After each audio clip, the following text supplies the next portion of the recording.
What is going on, everybody? Welcome to another brand new installment of For the Love of Wrestling. I am, of course, your host, the Renegade of Wrestling, JJ Williams.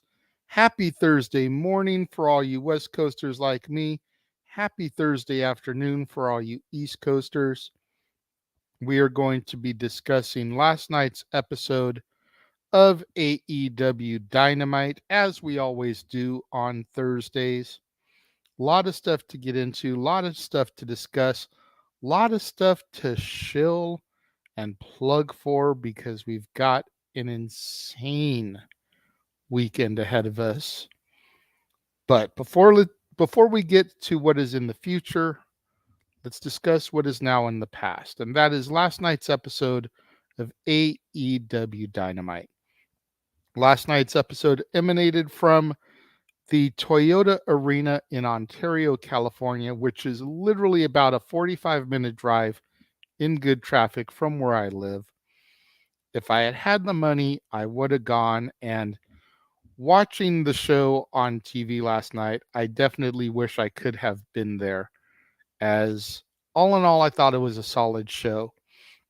As far as pay-per-view go-home shows are concerned, I honestly thought it was one of the better ones. And yes, I realize we have Rampage and Collision on Friday. Again, don't get ahead of me. We'll get to the shows in a minute. But Dynamite is still the A show. So it was still very much a go home. I would not be surprised to see a couple things get added to the pay-per-view card on Friday. But again, as far as go homes go, I thought it was good. We jumped right out of the gate with a match, and we had Hook and Orange Cassidy taking on Wheeler Yuta and Jon Moxley of the Blackpool Combat Club. And Hook and Orange Cassidy took it to the BCC while they were doing the long, drawn-out Moxley entrance. They weren't wasting any time. They bum rushed them and made it known that they weren't going to be pushovers right from the get. The four men brawled throughout the audience and again made me wish that I had been there because that isn't a huge arena. So who knows if they would have been by me or not. They finally got in the ring. It was Hook and Wheeler, I believe. Yeah, Wheeler Yuta and Hook got in the ring so the bell could officially ring and get underway. And once everything settled down within the match, and we had a little bit of law and order, Moxley and Orange Cassidy focused on each other. Yuta and Hook focused on each other. That's not to say that the others didn't pair off, but it was mainly two one-on-one matches throughout the show. And it was Hook and Yuta and Mox and Cassidy.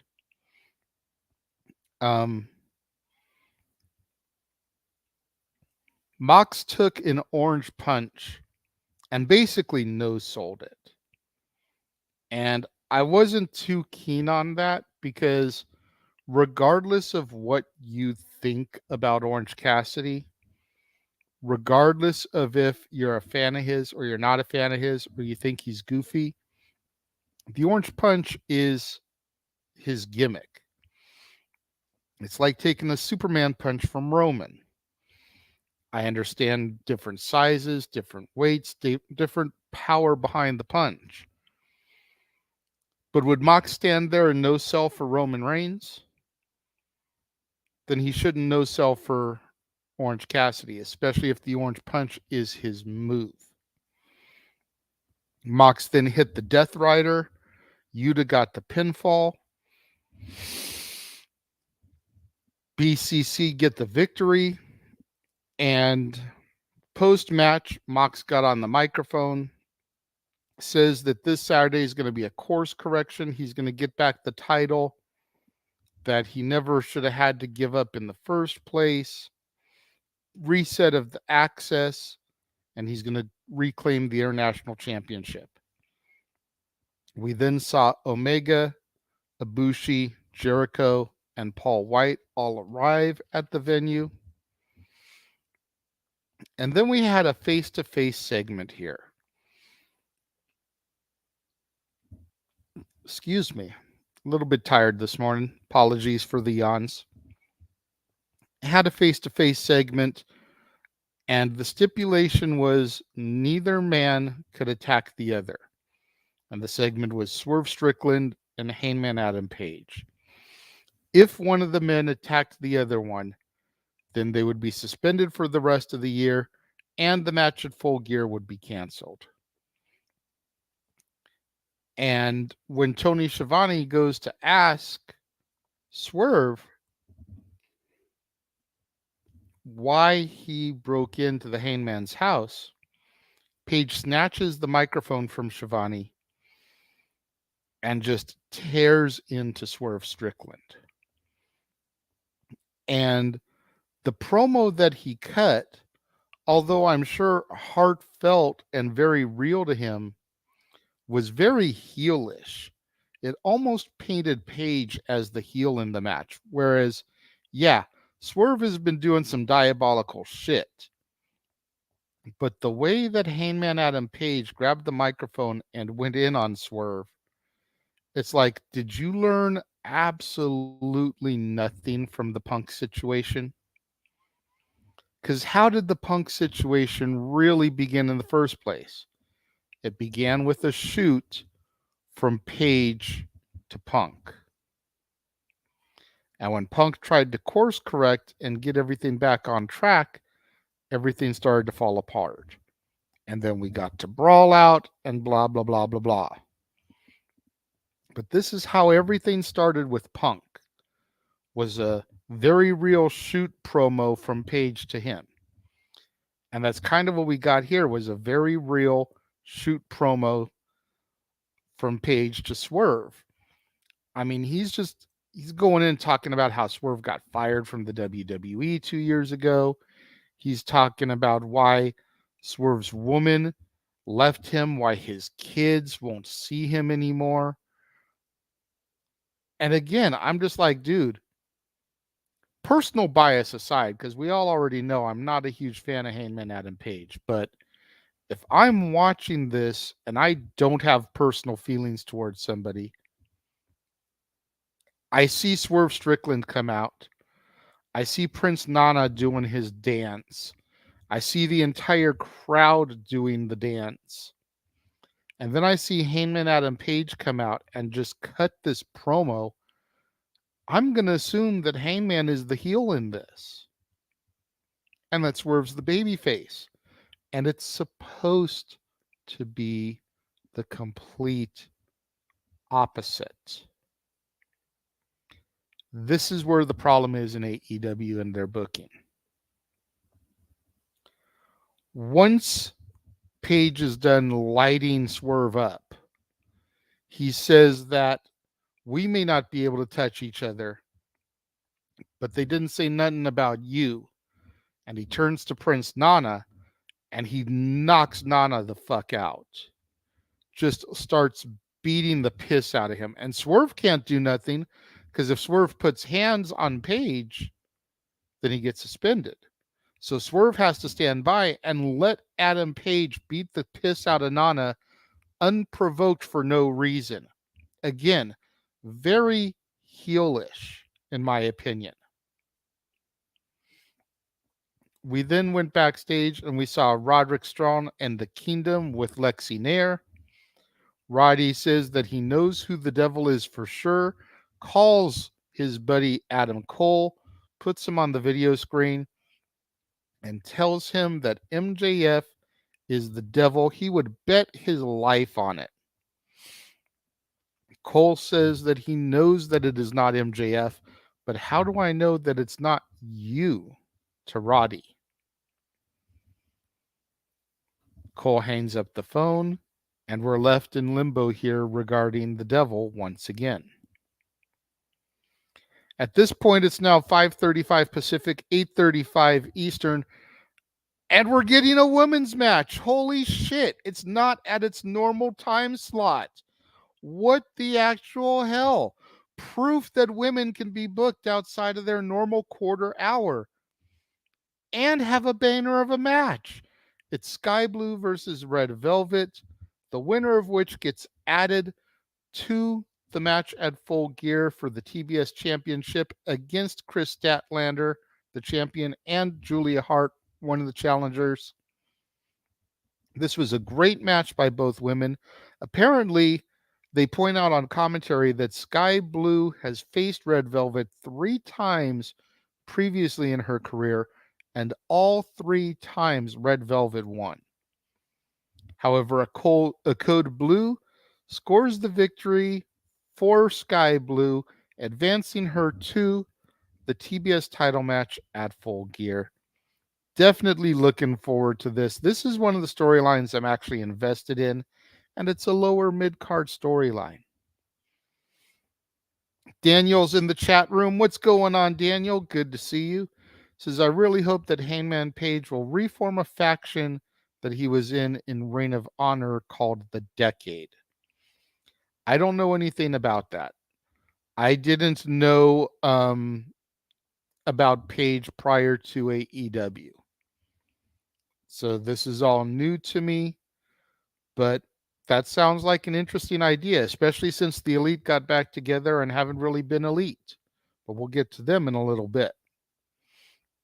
Daniel goes on to say, I think either Sky Blue or Julia Hart will become AEW TBS champion.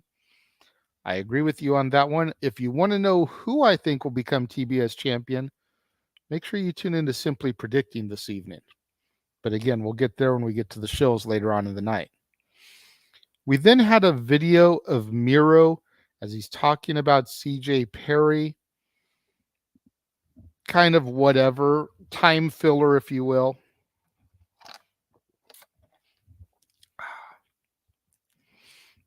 Excuse me, trying to get a little caffeine in my system so I don't yawn so much for you guys. We then had RJ City and Mariah May backstage. And this is a continuation of last week's promo where Mariah May made her debut, talking about how much she loves Toni Storm. RJ was saying that he knew Toni, had an in, could get her to meet her. So we're kind of following up on that segment. Good storyline threading between a couple of weeks. Kudos to you, AEW. And RJ gets Mariah into the room to meet Toni. Mariah starts telling Toni, how much she loves her, how much she inspired her, how she went to Stardom because Toni went to Stardom, and how she's made it her mission to get to AEW because Toni's in AEW. But Toni is unimpressed at this point. She's trying to focus on her upcoming bout at Full Gear for the Women's Championship against Hikaru Shida, and just kind of dismisses Mariah May. And then she asks Luther to book her a warm-up match for Rampage. And we find out later in the evening that Toni Storm is going to take on Emi Sakura as her warm-up match. We then go to Samoa Joe versus John Cruz. This was a longer than normal squash match. Joe was basically just having fun with this guy. Coquina Clutch gets the victory. Post-match, Joe gets on the microphone, introduces himself. My name is Samoa Joe. I'm from Southern California. And he extends his offer one more time of friendship to MJF, but says that he is inevitable. Of course, we all remember Thanos saying that he is inevitable before snapping his fingers back in Avengers Infinity War. And then repeated it in Endgame before Tony Stark repeated his I am Iron Man and turned all the villains to dust. We then had Penta El Cielo Miedo and Commander versus the Young Bucks. Of course, Ontario, California. For those of you that don't know, I lived for a short time in Ontario, California. I lived in Rancho Cucamonga, California. I lived in Fontana, and I lived in Upland. And all 4 of those cities, kind of border each other at certain points. Like literally, depending on traffic from the Toyota Arena in Ontario to where I lived in Rancho is a 5 to 10 minute drive, depending on traffic. I don't know where in Rancho Cucamonga the Young Bucks originally were from, but you got to figure they're maybe 15 minutes away from home. And I will give the devil their due. This was a phenomenal match. But they also played up the history between the Lucha Brothers, Penta El Zero Miedo and Rey Fenix, and the Bucks. And they mentioned that the last time they were in Ontario, the Bucks faced off against the Lucha Brothers, but with Rey Fenix out injured, Commander stepped into that spot. So we're basically getting a match like we've had the last time. But it was great action, great chemistry between the four men, and the Bucks were getting booed for cheating. I was sitting here on my couch laughing hysterically. King Mike is in the chat room. What's up, brother? He says, I was there live, and AEW didn't let all the boos the Bucks got play on live TV. That doesn't surprise me. And, everybody wants to criticize WWE for filtering an audience reaction. We just had proof that AEW filters too. King Mike says, we even had a CM Punk chant going, and they shut that down too. Damn. BTE Trigger got the Bucks the victory again. Not a surprise that they put the Bucks over in their hometown, essentially. We knew that they were going to get the momentum going into Full Gear. It just was what it was. Like the Bucks, hate the Bucks, and we all know how I feel, and King Mike echoes my sentiment. But it was a good match nonetheless. When we come back from commercial, Lexi Nair is backstage with the Bucks, and she asks why they cheated, and the Bucks basically said that they don't give a fuck anymore. Omega comes in, and some more insults are thrown back and forth between the three men. They talk about trying to be the elite again once they beat Jericho and Omega at Full Gear, and Jericho and Omega are never able to team again. Jericho comes in, throws a few insults the Bucks' way, and the Bucks attack Jericho. Daniel chiming in again says, I have a strong feeling that TK has signed Mercedes Moné to AEW. If it's not Mercedes, do you think it could be Tessa Blanchard? Both are strong possibilities. I don't really want to speculate too much about it. I'd kind of like to just be surprised by the announcement. I feel like in this era of pro wrestling, we all try to make a big deal out of speculation and getting the scoop first. And oh my God, I was right.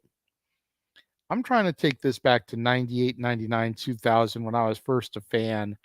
I don't want to know. And as a matter of fact, if that gets brought up on Simply Predicting tonight, I'm just going to tell Noah no comment. And you will hear me repeat these words. I don't want to speculate. I just want to be surprised. When I'm sitting here on Saturday doing the call and I'm watching everything play out on TV, I want my reaction to be genuine. But I think those are good shouts, Daniel. We then had the Guns versus Peter Avalon and somebody. Like we didn't even hear the guy's name. Squash match. I felt so bad for Peter Avalon because Peter Avalon is another SoCal boy. He's a guy that Jeff and I saw cut his teeth and come up through the ranks out here in SoCal. Lots of different federations. For us, we remember him from Championship Wrestling from Hollywood, one half of a tag team with another gentleman named Ray Rosas, who's still out here on the SoCal scene. Their team name was PP Ray instead of PPA for Pretty Peter Avalon. They went by PP Ray.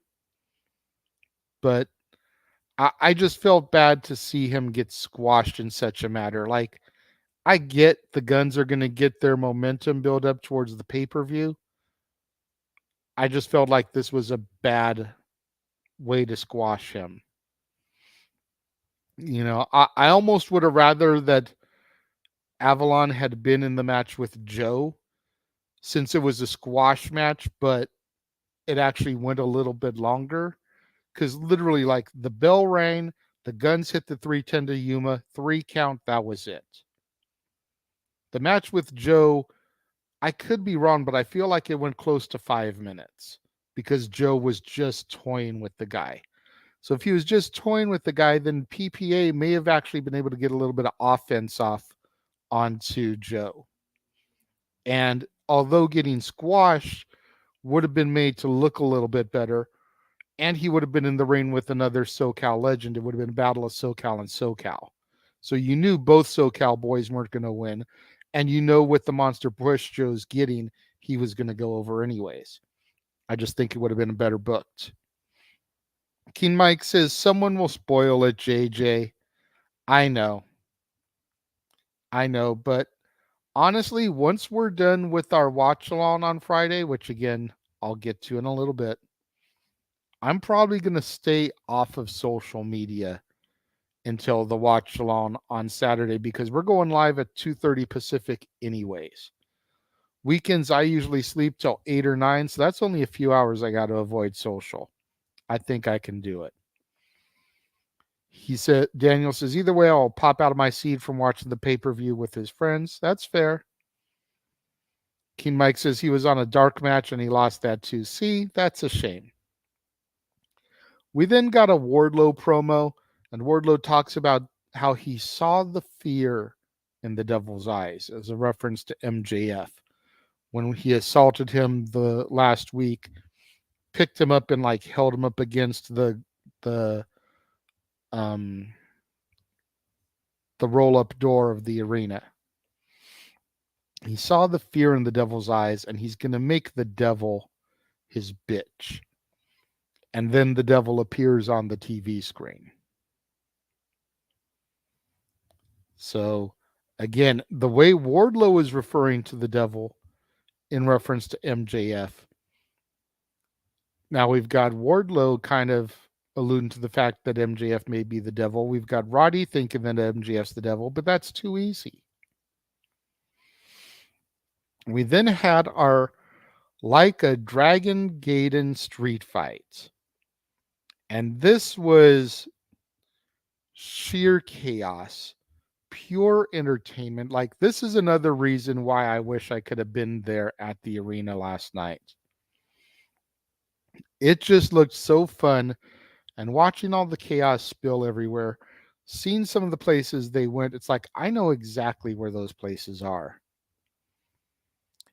Of course, it was Konosuke Takeshita, Powerhouse Hobbs, Kyle Fletcher, all representing the Don Callis family, along with the Machine Brian Cage, who they retained the services of for this match against Chris Jericho, Kenny Omega, Kota Ibushi, and Paul White. Now, first thing I'd like to point out is how the heels came out as a unit, and the baby faces had 3 different entrance themes. Jericho came out to Judas, Omega and Ibushi came out to Battle Cry, and Paul White came out to his music. Y'all supposed to be the baby faces, and you can't come out like a team? On top of that, it's supposed to be the Golden Jets plus Ibushi and Paul White, and the Golden Lovers came out together as a team. The Golden Lovers were in matching gear. Jericho and Paul White were in matching gear. So essentially, it was Jericho and the Golden Lovers versus the Callis family and everything. And I just felt like that was in poor form, considering the fact that they're trying to push the Golden Jets as a unit, and especially going into their match against the Bucks on Saturday. Marshall is here. What is up, Marshall? Good to see you. Daniel says, waiting for TK to do a match based on the video game Mortal Kombat. Don't jinx it. I'm not going to give you everything that happened in this match because match went for probably about 30 to 40 minutes. But I do have some notes of some of the high spots here. We had Paul White choke slamming Fletcher off the stage. Action then spread out everywhere. Paul White and Powerhouse Hobbs are fighting out the back with Hobbs on the hood of the car. We had Kota Ibushi riding a bicycle, and Brian Cage clotheslined him off of it. Hobbs body slamming Paul White into the car hood and windshield. We had Konosuke Takeshita using the bike as a weapon. We had Jericho and Takeshita fighting in the VIP club and the concourse of the arena. We had Fletcher and Cage suplexing Kenny Omega onto a pallet. Brian Cage suplexing Omega off of the middle rope through two tables that were outside of the ring. Fletcher getting tombstoned off of the ring apron through a table. And finally, the one-winged angel by Kenny Omega onto Brian Cage got the W for the team babyface. Again, no real surprise that the babyfaces won here. However, it does post an interesting dilemma as both the Bucks and the Golden Jets got victories on the go-home show. Traditionally speaking, the team that goes in the pay-per-view with the momentum loses. Both teams have the momentum. So we're going to have to see what happens on Rampage and Collision if that balance kind of gets upset here. But right now, with all four of those men having won their matches, it's going to be interesting. Seeing Paul White take that body slam onto the hood was just insane because Paul White hasn't really been wrestling because of, his body and his injuries and all that stuff, his age. So to see Powerhouse Hobbs do that, number one, got Powerhouse over like Rover, even in defeat, because of the sheer strength that he showed by body slamming Paul White. And then you factor in the fact that Paul White got body slammed onto a car and windshield. If he never wrestles another match again in AEW, they've got complete perfect storytelling as to why.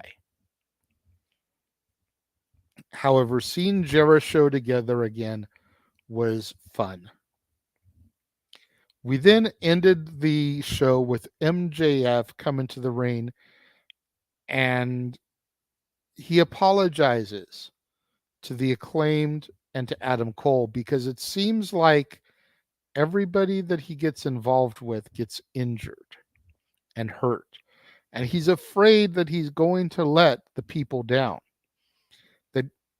But he also says that he is going to make whoever stole the devil mask pay. At this point, Jay White comes out, says that MJF is not the hero of the story. He's the villain.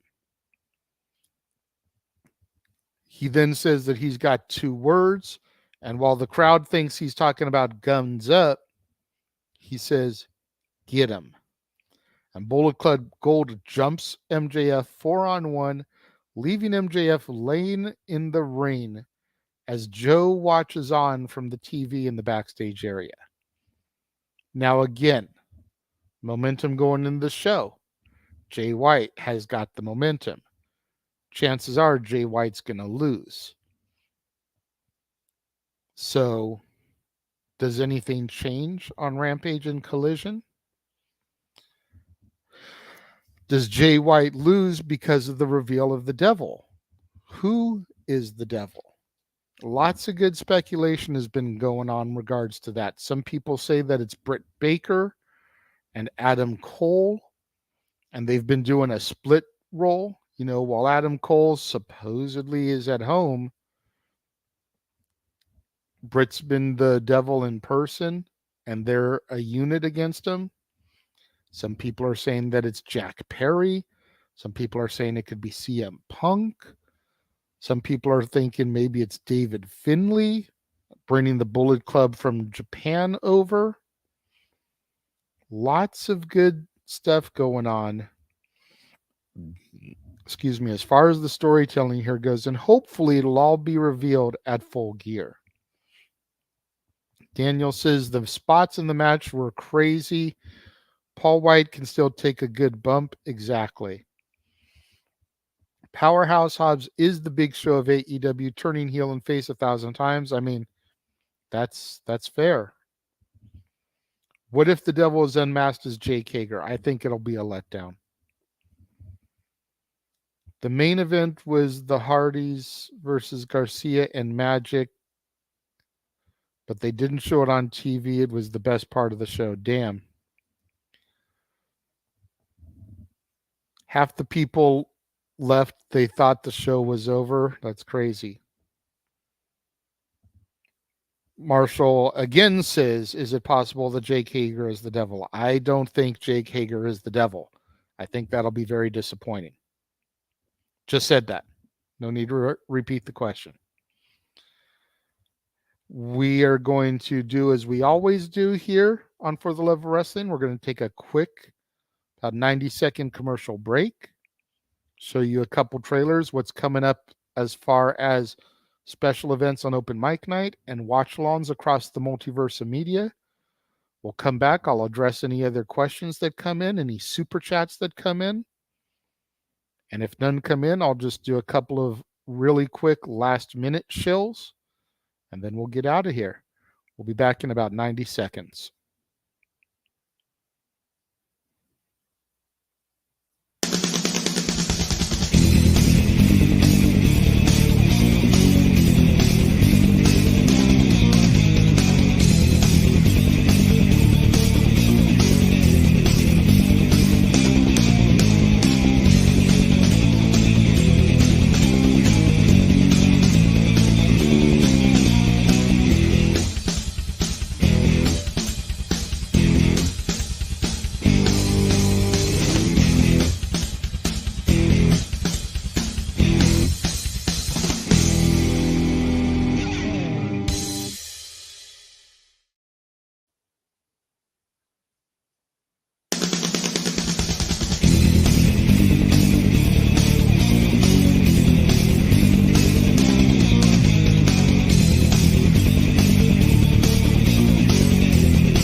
So much wrestling coming up.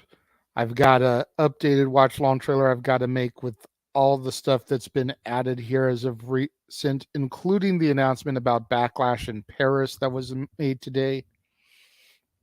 We've got so many special events coming up across the multiverse on Open Mic Night, kicking off this week.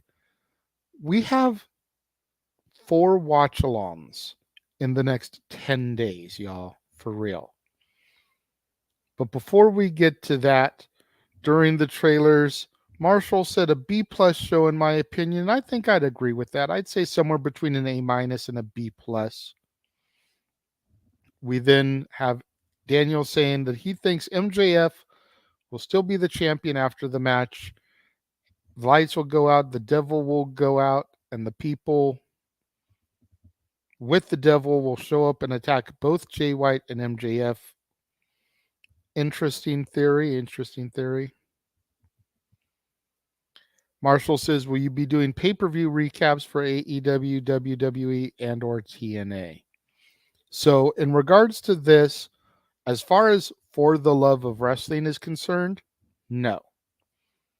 Noah and I usually always do a simple take for the WWE and the AEW pay-per-views that usually occurs at some point during the week after a pay-per-view or a PLE, where we'll go back and after having a couple days to digest and process everything, we will give our thoughts, our final thoughts on the show. So look for a simple take on Full Gear, probably Tuesday next week. But as far as this show, I try to keep it just to the main television shows, the weekly episodic shows. Raw, SmackDown, NXT, Dynamite, Rampage, Collision. Because you start getting into the pay-per-views, which are 3.5 hour, 4-hour shows. These are just going to get to even longer episodes. Daniel goes on to say, we have 4 people in the devil mask to redeem themselves to be the Kingdom, Britt Baker, and a returning Kyle O'Reilly. The 5th devil reveals himself, but the lights go out. That, again, not bad booking. We'll have to see how things go. So you guys heard me mention it a couple times here. We'll go ahead and we'll get to the shows this evening. 5 o'clock p.m. Pacific, 8 o'clock Eastern. Right here on the Casa D18 Studios channel, as well as over on the Simple Man's brand, Simply Predicting for Full Gear. Noah, myself, and whoever else decides to step into the forum will be discussing the matches and our predictions for the show on Saturday. Tomorrow, coverage beginning at 4:30 Pacific, 7:30 Eastern, the Friday Night War. Noah and I will be calling the action for Collision, Rampage, and SmackDown. Going to be doing the East Coast feeds of Collision and Rampage, and then the West Coast feed of SmackDown.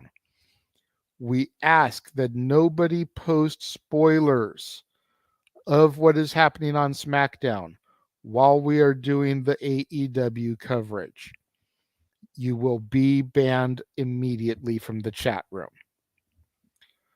On Saturday, we will be having our coverage of Full Gear, which begins at 2:30 p.m. Pacific, 5:30 Eastern. Why so early? Because at Full Gear, as well as at Rampage and at Collision, our roving correspondent Datilla will be on site.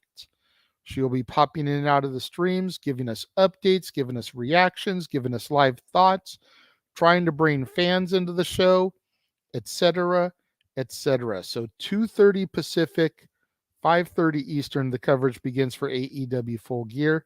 And then immediately following Full Gear, Open Mic Night Disney Karaoke as we celebrate the 95th birthday of Mickey and Minnie Mouse. So much to look forward to in the next couple of days on the Casa D18 Studios channel and across the multiverse of media.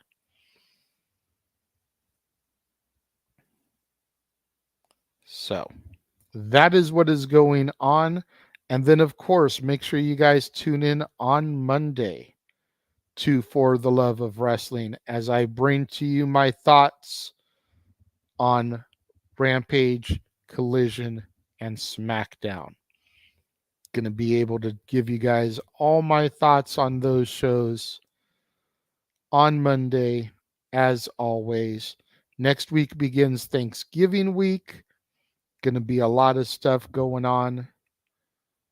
Hopefully you guys will have a good holiday, but again, we'll get there as we get closer. That is going to do it for today's episode of For the Love of Wrestling. Again, until Monday, same bat time, same bat channel. I am the Renegade of Wrestling, JJ Williams. Thank you guys for tuning in and joining me here this morning. And I will see you guys on Simply Predicting later on this evening. The Jeff Meacham Network's Multiverse of Media. For over 15 years, the recognized symbol of excellence and the standard bearer in coverage of sports and entertainment. Thank you, JJ. Appreciate you.